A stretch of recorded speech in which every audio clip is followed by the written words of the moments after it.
recently, to some extent, I am thinking it is an interesting topic, but I don't know how far I can make so interesting to you. It's about CBI and Enforcement Directorate. See, recently in the sense 2 to 3 days back, and how many of you are watching this Lok Sabha and Rajya Sabha? Because now they are in session. Just raise your hand. How many? At least for having a look. You don't? Anyone? Just try to watch. Now you are the future bureaucrats of this country. You must have minimum knowledge what is happening in this country. What's wrong? Instead of anyway, I think you are all watching YouTubes and TV channels. And instead of watching them, just spend some time on this Sunset TV. The channel is Sunset TV. Just watch it. You will get some knowledge. Don't think that all the MPs are foolish. No, there are some good people. There are some good people. They will discuss. So recently, Parliament of India has passed an amendment act. I think I no need to explain all this amendment because I have given in the very first class itself when I display 105 Constitution Amendment. So there was an act already, and we are amended that act. We have amended 2 acts. We have amended 2 acts. Why we have amended? We have amended to increase the term of Director of CBI, Director of ED, Enforcement Directorate. I'll come to that. Enforcement Directorate from existing 2 years to 5 years. Existing 2 years to 5 years. Okay, if they increase it from 2 to 5 years, is it really an issue? It is an issue. It is an issue. Why it is an issue? I'll explain now. Because it simply looks like it is just increasing from 2 to 5 years. But there is a lot, many things are involved in this 2 to 5. Why it is 5?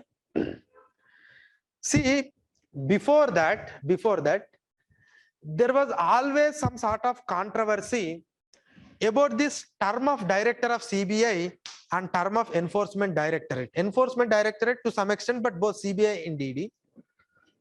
Because if you decide a term and if you giving some extension to that person, because these are all investigating agencies. Now you can understand how the CBI is coming, and you can understand the fate of your former Chief Secretary of Kerala. Now, once you caught into that CBI, it is very difficult to come out. It's a very premier agency. Okay, so don't try to be close to the CBI until and unless you are an officer. Otherwise, it's very difficult. Once you are caught by the CBI, it's very difficult. So, but the CBI is misusing, and the persons who are in that post, those who are favorable to the government, they are getting extensions. In cases where they have to act proactively, there they are not acting. Where they have to be so responsive enough, there they are not acting. And the government is using the CBI as a tool for political vendetta. These are all allegations. So if you want to remove all these allegations, and as a national premier investigating agency, if you want to maintain a certain standard, there must be some sort of autonomy. From where you will get the autonomy? If you have a proper security of tenure, whoever it may be, they cannot remove you from the office until and unless you completed 3 years of term or 4 years of term. Then he can work independently. You have to give proper finances. And you should not depend on the finances on the government every time. You cannot go to the finance ministry office every time with a file. Sir, please sanction the loan, or please sanction the funds. So you must have that operational and as well as financial autonomy. Then only you can run perfectly. Now, some of the states, I think Kerala has also withdrawn a general consent to the CBI. I don't know how many of you are aware this. They withdraw the general consent. I'll come to that, what all this general consent and all. So perhaps this is the right time to understand what is a CBI and what is an ED, what is the role of CBI and what is the role of ED, how it evolved over a period of time. Because whatever we are discussing CBI and ED today, they are not like this today. After so many changes, we are here. And who are the people who are having Lakshmikant of, I don't know whether he has amended, he was changed all these necessary things, but those who are having the old textbooks, they will confuse. But anyhow, I'll try to remove that confusion, and so that you can understand how it has changed over a period of time. Now, from where the CBI journey has started, from there the CBI journey has started. See, actually, there was an act called Special Police Establishment Act, Special Police Establishment Act 1941. Don't think that someone will explain you about this CBI in detail as a part of polity. No one will explain. Not only in Amrita, if you go anywhere, no one will explain. Because these are all the things you need to learn on your own. But anyhow, you have an opportunity to have a current affairs class. And recently, luckily, Government of India has brought that amendment. That is why we are discussing. If there is no amendment, probably I would not have also discussed about the CBI, and you will keep lot of confusions in your mind with respect to CBI. But anyhow, Special Police Establishment Act was passed in the year 1941. Who brought this act? Britishers. 1941, Britishers only. For what they brought? To investigate the bribery and corruption cases of World War II. Because in World War II, some of the people has misused the funds. And in order to looking into that misuse, the government brought a special act in the year 1941 called Special Police Establishment Act. And it was under War Department. At that point of time, it's not defense, it's a War Department. It was under War Department. Next. Next, in the year 1946, they have passed another act called Delhi Special Police Establishment. Delhi Special Police Establishment. 1946. Delhi Special Police Establishment. Delhi Special Police Establishment Act, 1946. Now, what they have done in the 1946 is, okay, we have created an investigating agency, but only to looking into the World War II crimes. But why can't we expand this agency to all the departments? Because all the departments also there is a corruption. So to looking into that, they have brought this special act where they have increased the purview or the scope of the Delhi Special Police in 1946, and certainly they have brought under the control of Home Ministry. Now it is under which ministry? Now it is not under Home Ministry. In 1946, it was under Home Ministry. Now it is under the Ministry of Grievance and Redressal Mechanism.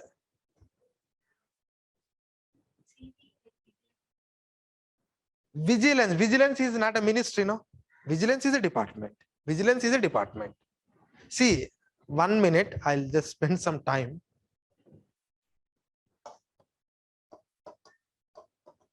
Ministry, under a minister, under a ministry, you will have departments. Under departments, branches. We will have the branches, not branch. You will have wings. Wings, under wings, you will have the divisions. Under that, you will have the divisions. And under divisions, you will have sections. And did anyone has written this SSC CGL? Anyone have any idea? So what is the first post you will get? Section officer. Here. So when I say departments under a particular ministry, okay? Just for your understanding, I am giving. Otherwise, you will confuse what is this department and Department of Revenue under Finance Ministry. Department of States under Home Ministry. A division of passport, under a particular department of a particular ministry called External Affairs. Be careful, because sometimes you will find it in newspaper. But anyhow, that is not our topic. Our topic is in the 1946, the scope of the particular agency has expanded and all the other departments are brought under the supervision of this Delhi Special Police Establishment Act. After that, we got independence in 1947. we have written our constitution and it came into effect in 1950, January 26th. In our constitution, it is very clear that police and investigation is under the state list. I think I have explained, I don't know, for some students I have explained, under the constitution, there is a separate state list, separate union list, separate concurrent list. I think in the first class I have mentioned it. I don't know. Okay. So if China is attacking the Indian borders, you cannot blame your Pinarayi Vijayan. And if your government hospital in Trivandrum is not working well, you cannot blame Narendra Modi. Because under the constitutional setup, some functions are given to the state, some functions are given to the center, some functions are given to both. Again, in that both, if the center want to overrule, then center's decision is final. But in the state list, state is final. In the state list item, state is final. And all the police, investigation, law and order, everything is under the state. At the central level also, in the union list, there was an item, I think item number 8 or 10, Central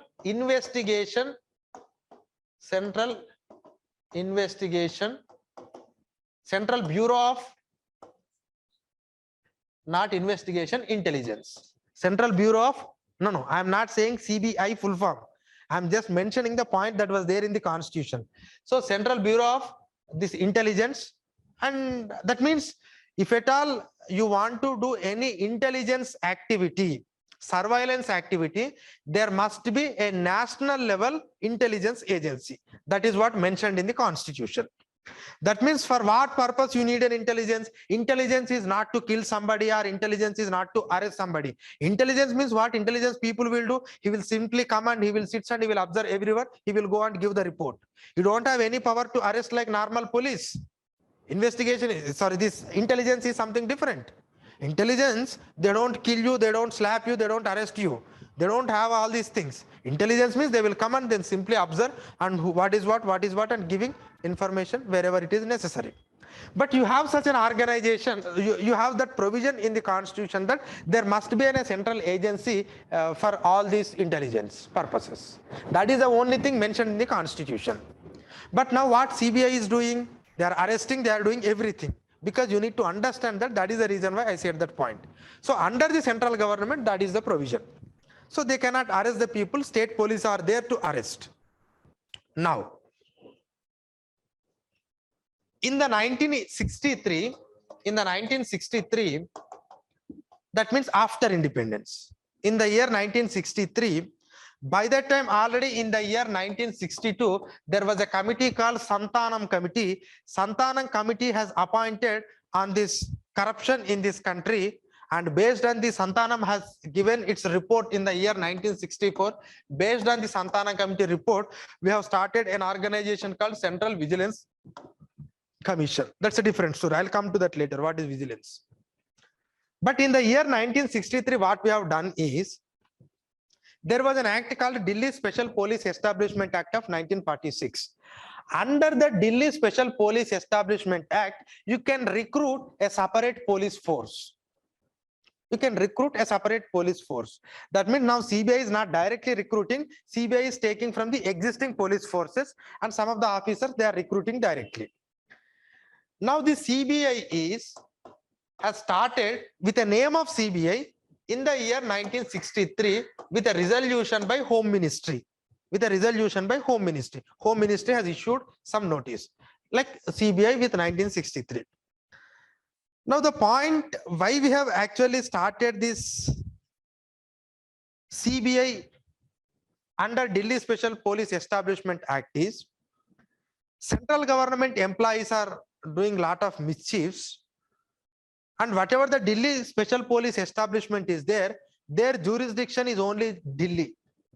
Their jurisdiction, and that means their area of operation is only Delhi. They cannot move out of Delhi. But what we have done in 1963 is we formed a CBI. And what we have said is under Delhi Special Police Establishment Act, only CBI formed. There is no separate act called CBI Act. But when you say Delhi Special Police Establishment Act, that their scope of operation is only Delhi. Their scope of operation is only Delhi. But in the 1963, when we brought this CBI, what we have said is the officers or the servants who are working in the central government departments, if they have any corruption allegations, then these people will go and catch. So initially CBI has formed to look after the corruption practices done by the servants of the central government. Servants of the central government. When? In the year 1963. This is how CBI came into existence. But the Parent Act is in 1946. Parent Act is 1946. Now, in the Parent Act itself, Parent Act in the sense 1946 Act itself, there was a provision. What is that provision is, as we are saying, it is a Delhi Special Police. You may ask me, sir, why can't you bring a separate CBI Act? See, if you bring a CBI Act and if you say the CBI can go to any state and they can arrest anyone, then Supreme Court don't agree, because you don't have a power to arrest everyone in the state level, because state is having a separate police. But in this Delhi Special Police Establishment Act, there was a section 6 called, what it said is, if at all we want to enter the state, enter into inside the state, even to arrest a central government employee, even to arrest a central, even anyway, on state government employees, CBI don't have any right. There is a special case, I'll come to that later.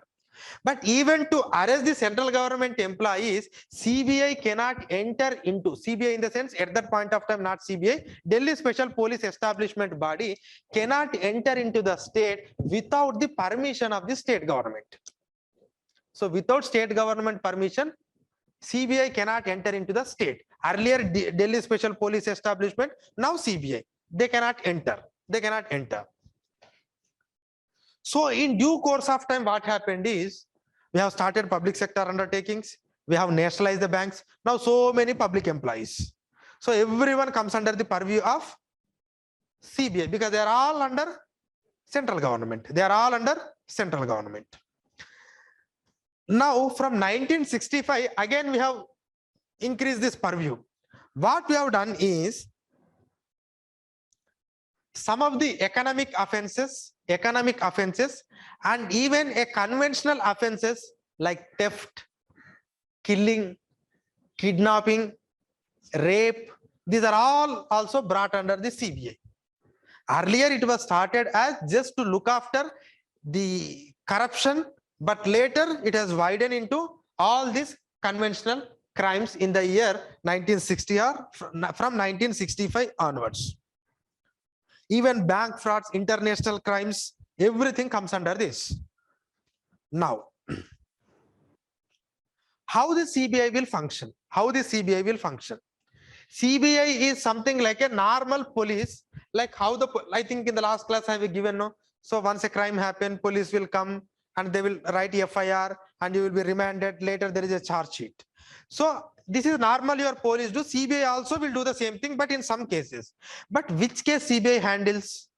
If a corruption case is there on central government employee, then CBI will handle. CBI will handle. If there is a corruption case on a state government employee, state ACB is there, they will do. Anti-corruption bureaus are there in every state, they will take care about. But if there are some crimes, some serious, gruesome crime has happened in the Trivandrum, and there is some allegation like a popular minister is there behind this. Now all the states, all the opposition parties and people believe that if Pinarayi government take up this, then there is no justice. Then immediately people ask for CBI. Now, if a state make a request, if a state makes a request, then CBI will come to state. Otherwise, CBI don't come. Otherwise, CBI don't come. Okay. I think in that Shivashankar case also, your chief minister himself start the CBI. If you don't ask the CBI, CBI don't come until and unless it is related to the central government. Until and unless it is related to the central government. Now, the Supreme Court and High Court is also having a power to direct the CBI to take a particular case, whether it is happened at the center or whether it is happened at the state. So CBI is having its own jurisdiction, Apart from that, if a state makes a request, they will come. Or otherwise, if a Supreme Court or High Court order the CBI, then they will take the cases. In these three ways only, CBI can take the case. Now, I'll come to another point. Can a state stops the entry of CBI into its state? Yes. Answer is yes. I told you class 6 of Delhi Special Police Establishment called general consent. We call it as general consent. And general consent can be withdrawn by anybody at any point of time. Anybody in the sense, any state. Last time West Bengal and Andhra Pradesh has withdrawn prior to 2019 election. After that, Jharkhand and Kerala withdrawn. Now, if this general consent is withdrawn, then without the permission of this general consent means normally state will give this in writing. Okay, you can come and you can do any activity. So whenever the case involves, definitely directly they will come. But when the general consent is withdrawn, they will pursue the state government. There was a case, I want to come. There was a case, I want to come. Please allow, please allow, please allow. If state say no, no, no, no, they cannot come. So they don't come. This general consent is withdrawn. But if an investigation ordered by the Supreme Court or High Court, even if your state is obstructing, they can come and they can do. Second point. If a case is already registered prior to the withdrawal of the consent, then also they can come. That means you have withdrawn the general consent today, but the case was already registered 1 month back. And to investigate that case without the permission of the state government, they can come. And there is another provision called, they can file a case anywhere and they can come here. They cannot file the case here. I want to investigate somebody. Suppose I want to investigate this batch of people and I will find this girl somewhere and take to Delhi and I'll file. Okay, I have cast this girl in the Delhi. I'll file the case in Delhi and the roots of that case is in Trivandrum. So I'll come to Trivandrum. Even if the state government cannot stop. That means though it looks like through the general consent, state can stop the entry of CBI, but in practice, it's not possible. But why all this consent is necessary? Because in the constitution, the investigating in normal crimes is lies with the state, but not with the center. But on the above, we have created this organization called CBI without any legal backing. It is just through a notification. That is why in the year 2014, if I am not wrong, Guwahati High Court has given a historical judgment called there is no legal sanctity to CBI. Legal sanctity means there is no law that is upholding the CBI. I told you in the very first class, if you want to take any decision in this country, there must be a law. Without law, you can't take anything. And when CBI is not having a legal statute, how can all these cases prosecuted, everything gone, some people died, some people in jail, some people are harassed, it's become very difficult. And immediately center says, no, we will appeal it in the Supreme Court. Now it is in the Supreme Court, we don't know what Supreme Court will do.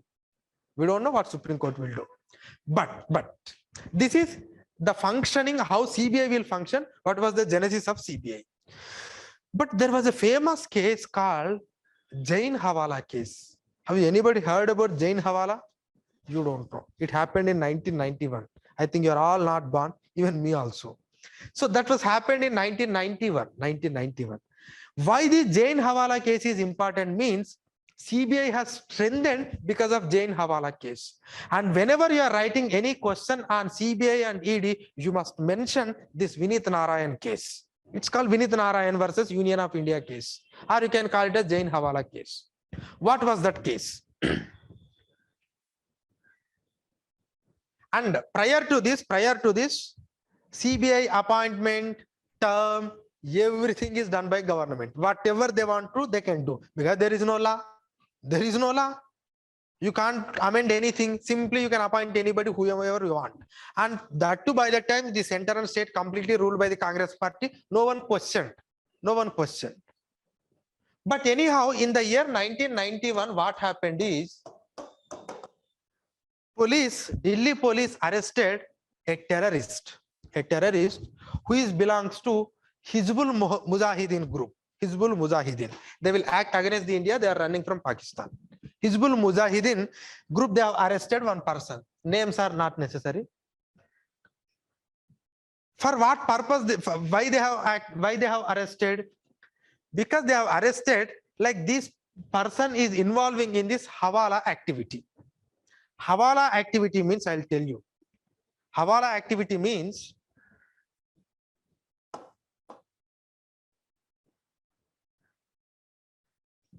you are in India, your friend in US. Okay, don't take Pakistan. You can apply it to the Pakistan because it's a general Hawala. You are having some 10,000 rupees with you. 10,000 rupees with you. You want to transfer this 10,000 rupees to your friend in US. Normally, how will you do? Now you are going through the bank and all you are doing. And the bank transaction does not happen automatically. Again, it will transfer to Reserve Bank of India because it involves foreign exchange transaction. So that will happen. And whenever you are doing foreign transaction, the transaction is registered. And you have to pay some charges also for that. When it is registered, they will ask you from where you got 10,000. If it is 10,000, no one will ask, but it is 10,000 crore, then everyone will ask. Now, what we will do is, instead of sending in a direct route, I will hand over this 10,000 crore or whatever the amount to a particular person in India. He will give some simple slip with a code. I think you have seen in movies. And this code will be given to my friend in US, and this person, whoever has taken that money, will have an agent in America. And if I go and say, okay, AB213K49, then immediately he will give the equivalent amount of money in India, in US.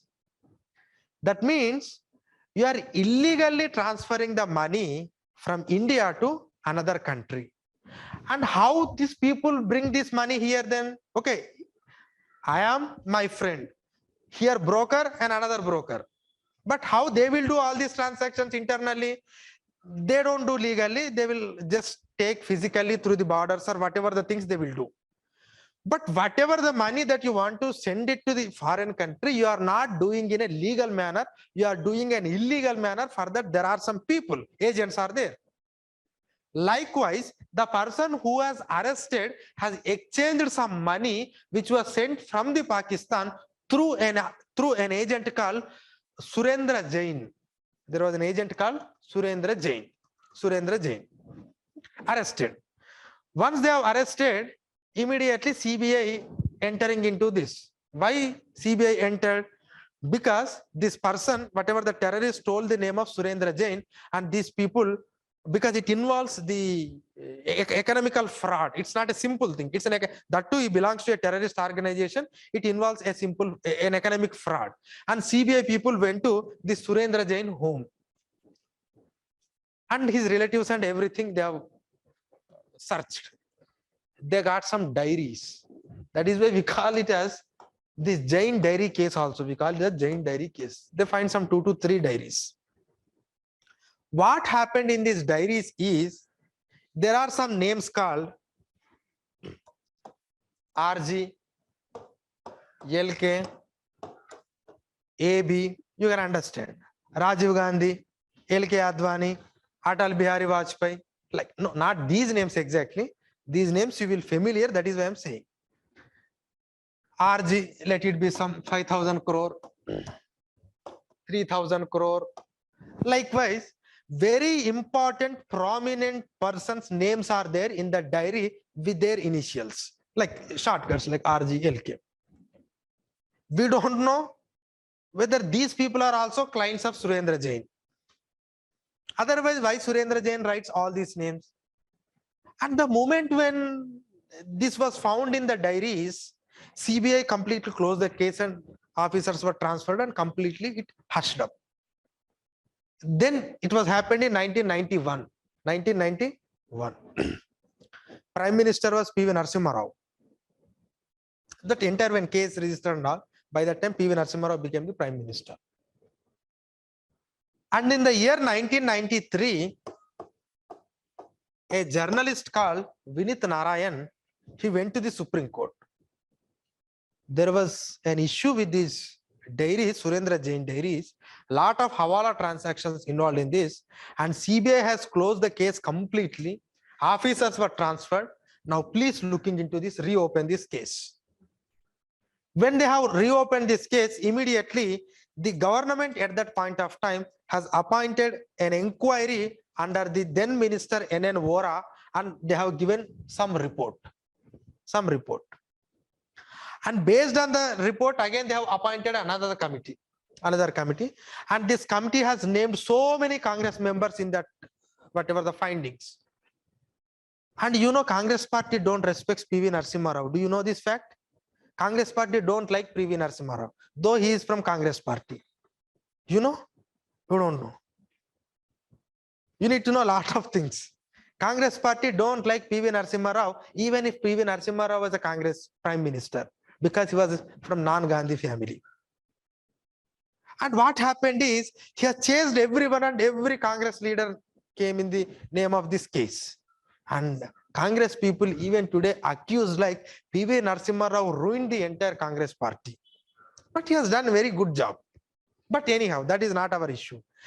Now, after all these things, Supreme Court has looked into every matter, and Supreme Court has given judgment in the year 1997. That is, we call it as Vinith Narayan versus Union of India judgment, or Jain Hawala judgment in 1997. You have to remember, you have to remember.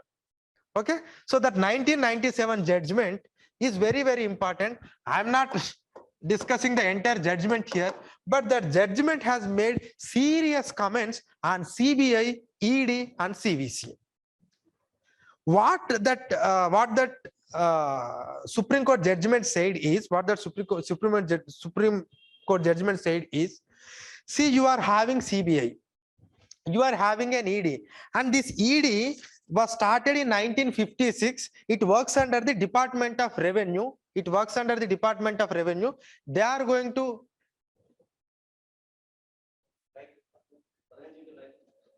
at 4 o'clock I can give break. Is it okay? Because the flow will miss. Huh? Okay. So in the 1956, it was started ED, Enforcement Directorate, and Enforcement Directorate will only enter when there is a financial fraud. Normal simple crimes, killing, rape, they don't come. Only financial fraud happened. They are going to implement the two acts called FEMA Act and PMLA, Prevention of Money Laundering Act. These two acts you are going to study in economy, but anyhow they are going to implement FEMA and PMLA Act. FEMA is 1999, 2002. Whatever just now I have explained, no, the money laundering and all, those things will be dealt by the ED, Enforcement Directorate. Now, I told you already, on the recommendation of Santanam Committee in the 1964, CVC was formed. Now, Supreme Court has made a clear-cut rules and regulations. Like you are having CVC, you are having CBI, and you are having ED. First of all, you must make the CVC as a supreme body. And CVC don't have any legal backing. There must be a legislation for CVC. And CVC must supervise what CBI and ED and everyone is doing activity. This is the topmost vigilance body in this country. Vigilance in the sense, just they will monitor what you are doing. Investigation means they will come and they will investigate. Once the investigation is happened, they will submit report to the vigilance. Vigilance will looking into what the process you have undergone, and vigilance will provide again some sort of inputs.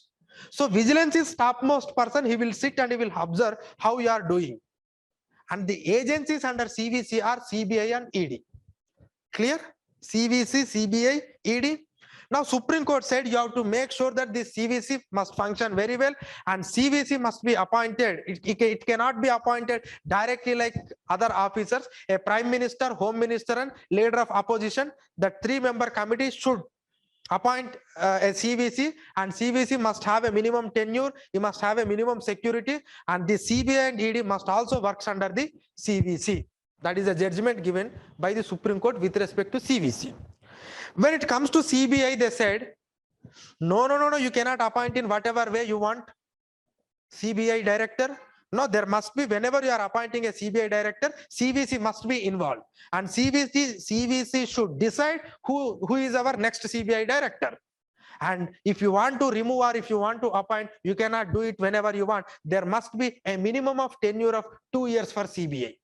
Because CBI has done a lot of mischiefs in Jain Hawala case that has came to the notice of the Supreme Court. And next, when it comes to the ED also, the Supreme Court said that no, ED should also be appointed by CVC. And you must have a minimum tenure of 2 years. You cannot transfer whenever you want. You can give an extension, but minimum of 2 years of tenure is necessary. Based on these recommendations, in the year 2003, they have brought CVC Act. And accordingly, they have amended Delhi Special Police Establishment Act of 1946 to make sure that the CBI appointment and tenure is in accordance with the Supreme Court judgment. So they have amended, they have brought CVC Act, they have amended 1946 in the year 2003. In that, what they have done is they have written detailed provisions of CVC. CVC appointed by a committee is having a 4 years of tenure, 65 years. These things you are going to study in your polity. And this is CVC. And again, one provision in the CVC was made. Earlier for ED, there is no legal sanctity. It just works under the Ministry of Finance. But now the Supreme Court has said no. You have to be very clear. There was a provision added in the CVC Act called there must be an ED, and ED is appointed by CVC, and this ED is going to have a minimum tenure of 2 years. That provisions were added in the CVC.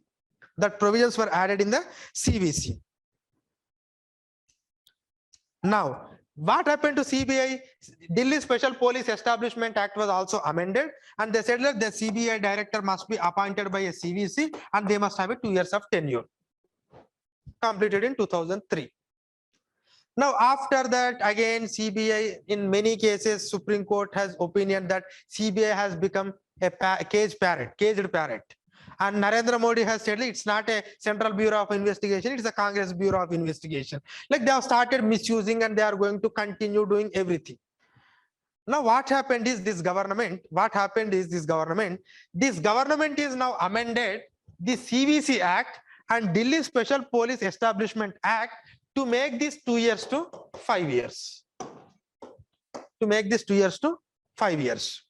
But meanwhile, something happened prior to this. What is that is, we have brought another act called Lokpal Act. Lokpal movement, Anna Hazare, Arvind Kejriwal, I think some idea. When we have brought Lokpal Act, what we have said in the Lokpal is CBI cannot be appointed by the CVC, but CBI will be appointed by a committee called Prime Minister LOP CJI. So now I'm summarizing it. CBI director is appointed by a committee called PM, Leader of Opposition in Lok Sabha, Chief Justice of India, whereas when it comes to the Enforcement Directorate, it is appointed by CVC, which also includes secretaries from Home Department, secretaries from Revenue Department. CVC appoints ED and this committee appoints CBI, but CBI and ED will function under CVC. CVC appointed by the President of India. Again, there is a committee that was mentioned in the CVC Act itself. Now, what they have said is, this 2 years is not sufficient because a lot of cases are having international ramification and the CBI ED directors are alone privy to such an information. If we suddenly abruptly change their term after 2 years, it is very difficult. We may not complete the cases. And even if you know, I think you are all aware, Financial Action Task Force, FATF. Recently, Pakistan is in grey list, black list. There is an organization which looks after at the international level all this money laundering activity, terrorist financing, all this they will look. They are also saying these investigating agencies must be strengthened enough. They must have proper resources. There must be a continuity. There must be a confidentiality. And even if you're looking into the United States of America, Canada, Australia, Britain, their investigation officers' tenure is beyond 4 years. So what we wanted to do is, we wanted to change this 2 to 5. We want to change this 2 to 5 in order to make a continuity so that we can chase the cases successfully. But the problem with this is, it's not direct 5 years. Initially 2 years, extension 1 year. And if your performance they like, extension another 1 year. If your performance like, again extensions 1 year. And what they are saying is, this extension is not automatic. Extension is not automatic. There must be a valid reason for this extension. And this extension must be approved by the committee which appointed the CBI and ED. It's simply government wanted to extend, they cannot. But anyhow, those committees, I don't think so, like they will work beyond the purview of union government. What union government say, they will say that only. But they are extending like this. They are extending like this. If they extend like this, what happened is, I worked 2 years and government asked me to write the Pinarayi Vijayan house, but I did not like it because he is an innocent, and immediately I don't get any extension. The reason what you have said is fine, I can understand. Okay, I have a confidential information, I cannot complete because a lot of crimes are having international ramifications. And if you suddenly remove me, what are the personal information? See, if I remove from my office, I should not go and brief the existing CBI director. It's not possible. Whatever the information you want to take from me, you have to take whenever I'm in office. But that is also fine, I can understand, because cases can be delayed. But another reason is, suppose if I don't act according to your wishes, then I will be sacked. I don't give extension. If at all I want to be in the CBI for 5 years, I have to obey your orders. I have to obey your orders. Is it really bringing an independence, or we are going to the prior to Vinith Narayan judgment? This is an issue. The issue is, at one point of time, CBI has no specific rules and regulations. Union executive has done in whatever way they want, and they have caught somewhere in Jain Hawala case. Supreme Court has prescribed rules and regulations, and accordingly we have framed, and now we are bringing another change, and through that change the CBI and ED are also again may become instrument in the hands of the union government, as someone has rightly quoted it as dangling a carrot in front of a donkey. So you are dangling a carrot in front of CBI and ED. If you want, yes, listen whatever I am saying. But the alternative thing is, what some people are suggesting is, anyway the law has already passed, but the alternative, other people what they are suggesting is, instead of these 3 extensions, fixed a tenure. If you want to make it 4, make it 4. If you want to make it 5, make it 5. If you want to make it 2, make it 2. But don't do this. If you do this, no, then people has to abide with your orders. If I have a 4 years of tenure, no, if you want me to arrest the Pinarayi, I may arrest if there is evidence. Otherwise, I don't. I may done a lot of good number of activities, but if I don't obey my executive order, there is an apprehension that I may get extension or not. So it leads to this political, whatever the instruments. So they may become the instrument in the hands of the politicians. And how it is going to affect the independence and autonomy of the CBI and ED. And you know, the present government, the Modi is facing a lot of this accusation because he is misusing CBI and ED on his political opponents. I am not saying like they are so innocent and they are very good and they are not corrupted at all. They are also corrupted, but you are using it as a political tool. And if you give such an extension like this, again, it can be used as a political tool. Because officers, if they want it, because after all, see, you think like CBI officers, no, they are so innocent and so integrated. No, once you go to the position, no, you wanted to be with that position for possible number of years. Okay, you wanted arrest Pinarayi. What's wrong with Pinarayi? If I arrest Pinarayi, will be hanged? No, anyway, he cannot be hanged. Just we will put in the prison for maybe 100 days or 150 days. After that, he will release. So I will do a favor. Impartiality will go. And I am not suggesting that the previous governments are so partial and this government is making impartial. But somewhere as an institution, premier institute, you have to make this thing a fixed term so that they will have that tenure, and in that tenure, let them do whatever they want. And if you want to give an extension, give in an extraordinary thing, but don't do like this. Don't do like this. And one more point I want to emphasize with respect to the CBI. CBI must get a clarity whether it have a legal sanctity or not. Because if suddenly one day Supreme Court gives a judgment, CBI is an illegal organization, then the people who are all prosecuted under CBI will go to the court. An illegal organization has prosecuted and we were put behind the bar, so please give the compensation. Because an illegal person cannot arrest. I cannot arrest you. If I arrest you, you can go and you can file a case that this guy has kidnapped me. You have that right. And tomorrow everyone can go and can file a case. CBI has kidnapped all of us in the last 60 years. So there is a legal issue with respect to the CBI because under Delhi Special Police Establishment Act, you have created CBI, but there is no provision to create CBI under Delhi Special Police Establishment Act. Maybe the legal sanctity is questioned, but otherwise preliminary points, CVC, CBI, ED, how they are appointed. When it comes to the mains point of view, the Vineet Narayan case and the autonomy of the CBI, what were the recent amendments we have brought, these things you will get in prelims. Now you understood what is CVC, where CVC lies, where CBI, where ED, the purpose of ED, purpose of CBI, when it was started, genesis. And ED 1956 under Ministry of Finance with Department of Revenue continued for so many years, almost like 45 years, but with Vineet Narayan, they got some place in CVC. Now we have amended the CVC because some people will ask you, if you want to change the term of CVC, why you are amending CVC? If you want to change the term of ED, why you are amending CVC Act? Is there any relation to CVC and ED? CVC is a vigilance, ED is an enforcement directorate because ED don't have any act. And why you are amending Delhi Special Police Establishment Act to change the term of CBI? You must understand CBI has a genesis in that. I hope you are clear. Okay, so you take a break for 15 minutes. Later we'll continue the other topics. Okay, both preliminary and mains point of view, both are important. And UPSC is having a habit that if any acts are amended, if they think that it is important, they will ask a question immediately. Okay. Amrita IAS Academy.